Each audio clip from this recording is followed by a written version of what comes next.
नमस्कार दोस्तों। आज के हमारे इस वीडियो में हम आपको 4 चिड़िया की एक बहुत सुंदर कहानी सुनाने वाले हैं। एक समय की बात है, 4 चिड़िया एक पेड़ पर रहती थीं। वह एक दूसरे की पक्की सहेली थी।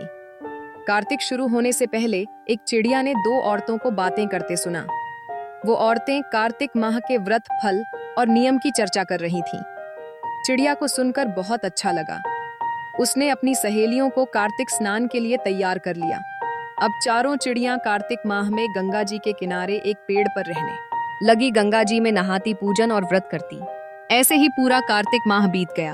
प्रतिपदा के दिन उन्होंने खिचड़ी बनाने के लिए घी, दाल और चावल इकट्ठे किए और खिचड़ी बनाई। फिर सब नहाने चली गई। पहले एक चिड़िया नहाकर आई। उसे बहुत तेज भूख लगी थी। उसने खिचड़ी की भाप खा ली और सो गई। फिर दूसरी चिड़िया आई, उसे भी नहाने के बाद बहुत भूख लगी थी। उसने खिचड़ी का पानी पिया और सो गई। अब तीसरी चिड़िया आई, उसे भी अब बहुत तेज भूख लगी थी। उसने खिचड़ी खा ली और वह भी दोनों चिड़िया के साथ सो गई।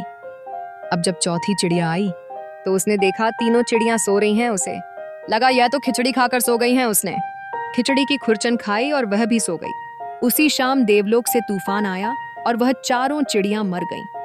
अगले जन्म में जिस चिड़िया ने भाप खाई थी वह राजा के घर राजकुमारी बनी। जिस चिड़िया ने खिचड़ी का पानी पिया था वह कुम्हार के घर पैदा हुई। जिस चिड़िया ने खिचड़ी खाई थी उसने ब्राह्मण के घर जन्म लिया। और जिस चिड़िया ने खुरचन खाई थी वह राजा के घर हथनी बनी। कुम्हार की लड़की राजा के महल में दासी बन गई और ब्राह्मण की लड़की राजकुमारी की सहेली बनी। राजकुमारी को अपने पिछले जन्म की सब बातें याद थीं। राजकुमारी का विवाह हुआ। जब वह विदा हुई तो राजा से बोली कि मैं अपनी सहेली और दासी को साथ ले जाऊंगी। राजा ने कहा ठीक है। राजकुमारी फिर बोली मैं इस हथनी पायरा को भी साथ लेकर जाऊंगी। राजा ने सैनिकों से कहा हथनी को ले आओ। पर हथनी उठी ही नहीं तो राजकुमारी ने हथनी के कान में जाकर अपने पिछले जन्म की सारी बात कही तो हथनी खड़ी हो गई। यह देखकर वह आए थे। राजकुमार जो राजकुमारी को ब्याने आया था बोला तुमने इसके कान में क्या कहा कि यह तुरंत खड़ी हो गई। मुझे बताओ तुम कौन हो। राजकुमारी ने उस राजकुमार को अपने पिछले जन्म की सारी बातें बता दी। राजकुमार बोला कि कार्तिक नहाने का इतना फल होता है कि चिड़िया को मनुष्य की योनि मिल जाए तो हम भी इस वर्ष जोड़े से कार्तिक स्नान करेंगे और खूब दान पुण्य करेंगे।